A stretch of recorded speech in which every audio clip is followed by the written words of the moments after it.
tell me when you're ready to go. It's going. Greetings, respected viewers. Here I am outside the flat where Bertrand Russell lived for many years. A bit about Bertrand Russell.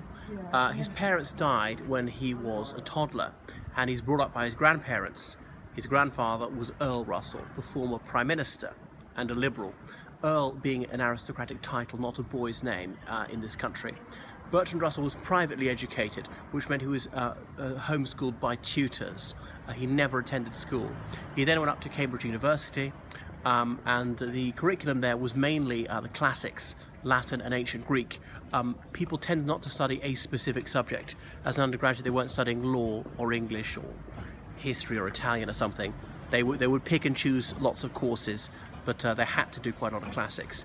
Anyway, he specialised in philosophy, and then he graduated and came down to London. He came from a wealthy family. He was able to pursue his intellectual enthusiasms.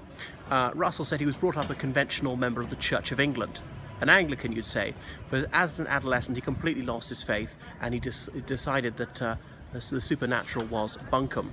As he said, I might believe that there is a teapot which is the size of Mars flying around, but people would think that's ludicrous. However, if children were taught this every Sunday, it would become an article of faith, and you'd be seen to be an immoral person not to believe it. So he was anti-religious, and he embraced all the radical causes.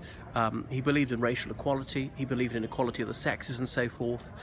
He was an anti-imperialist, he was an anti-militarist. I'm not quite sure if he goes so far as to say he was a pacifist, but when the First World War broke out, he said there was no moral difference between the Allies. The United Kingdom was one of the Allied countries, and the Central Powers. The Central Powers being Germany, Austria-Hungary, the Ottoman Empire, and Bulgaria. So he was an outspoken anti-war activist, and for that he was briefly detained. And so he continued campaigning for his radical cause all through the 20s and 30s. He certainly believed in socialism. He thought the Soviet Union got a very unfair press because it represented an existential threat to capitalism. And he carried on the same vein right to the end. He was part of the Bloomsbury set. That was a group of left-wing intellectuals who were very active in this area of London around Bloomsbury Square from roughly 1900 to 1950. Most of them had attended Cambridge. They were men as well as women, and they believed in heterosociality, as in men and women socializing on an equal basis. Sometimes there were romantic relationships, sometimes there were not, because up until that time, men and women didn't mingle that much. There'd be dinner parties that married couples would go to, or there'd be dances people would go to with a view to finding a spouse. But the Bloomsbury set were not into that, saying men and women can just socialize to be platonic friends, as well as to form romantic liaisons. Anyway, he was a free radical right to the end, and in his last few years he was campaigning ardently against nuclear weapons. He died in 1870.